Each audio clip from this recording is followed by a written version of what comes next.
Peggy 12. If you had to fight a monster that is 10 times your weight, how would you approach the situation? If you're smart, you wouldn't rush into it. You would devise a plan. This is how we approach combat in Outward. Rather than send you flinging a sword at a gigantic monster, the player must find clever ways to gain the upper hand, even when fighting something as mundane as two bandits. The first thing to keep in mind in combat is whether or not your enemy is stable on its feet. At first, your attacks do not stagger the enemy, so you need to poke at their defense until the pressure makes them flinch. Once they lose their footing, an opportunity opens up and you can land a vicious combo without fear of retaliation. Early on, you don't know a lot of tricks to gain the upper hand. However, you can use tools and switch equipment. You could, for instance, coat a weapon with poison, place a trap on the floor, and start the fight from a safe distance with a couple of arrows. Apply the poison by placing a few hits with your melee weapon, then wait defensively behind a shield until your enemy collapses. Eventually, you will meet trainers and gain the opportunity to learn skills and even unlock magic. We wanted magic to have a more ritualistic approach, in which we deconstruct spell casting step by step. The very first spell you learn is the Spark, a small flame that barely hurts anything, and on its own is probably more useful as a way to light up a fire than for combat. Yet, this spark of flame is more useful than it appears. Let's say you found a mana stone while mining, converted it to a firestone using alchemy, and knew how to expand that firestone to create a magical fire sigil, and then cast Spark while standing in this fire sigil. Then you would have done the whole process to cast a fireball. This may sound impractical in a combat situation, but you can make firestones or buy them from an alchemist in preparation for what's ahead. You could even cast a sigil in anticipation of a fight and lure your enemies to your spot, then dodge in and out of your sigil to quickly throw multiple fireballs, as long as your sigil is active.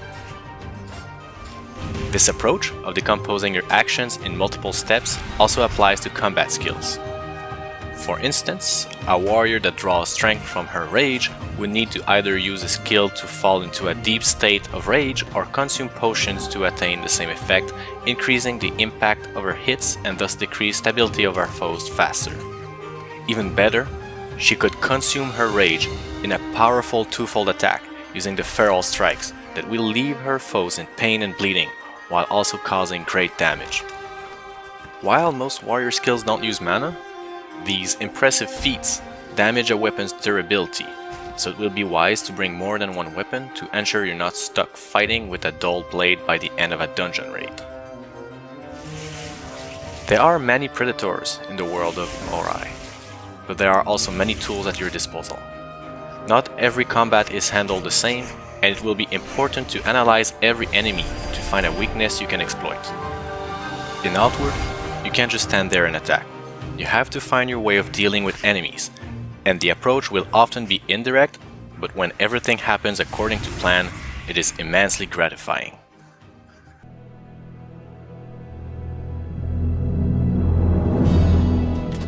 It is difficult to come by a more potent equivalent of adventuring in real life than going on a trip with nothing but a backpack and pocket change. This is a theme we wanted to explore in Outward. In that regard, the backpack is very emblematic of our game. This piece of equipment will affect your experience as much as your weapon or your armor. Will you pick a large backpack so you can stock up more on your travel, such as a large fur tent, plenty of food, and a cooking pot to be more comfortable? Or will you travel light with only a simple bedroll and find the food and water you need along the way? Backpacks are cumbersome, reducing your movement speed and even preventing you from dodging effectively.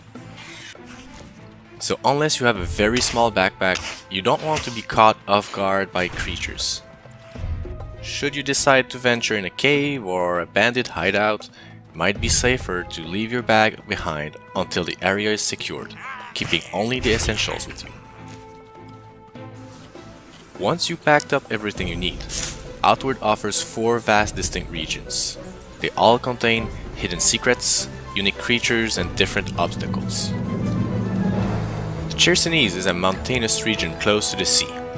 The enemies in this area are a little more forgiving, but comes winter, an adventurer needs to find ways to fight off the cold, especially at night. The Enmarkar forest has a temperate climate, but ghosts, beast golems, and well-armed bandits will keep you on your toes. The poisonous water of the Hallowed Marsh makes it wise to carry a healthy supply of antidotes with you as you navigate its islands. The Abrasar Desert's intense heat during the day and vicious cold during the night makes it inhospitable for all but the most prepared travelers. Since traveling is its own experience, Outward doesn't navigate those regions for you. There is no magical objective compass. In fact, the map doesn't even tell you where you are. To find your way, you must look at the landmarks and estimate your position yourself. And as you travel, you will come across many dungeons. The outdoors are vast, and you can avoid most encounters if you're careful. But once you set foot in a secret lair or a dark cavern, danger lurks around every corner. Bring your lantern, your sword, and make sure you are well fed and well rested before facing off the worst that the land of Ori has to offer.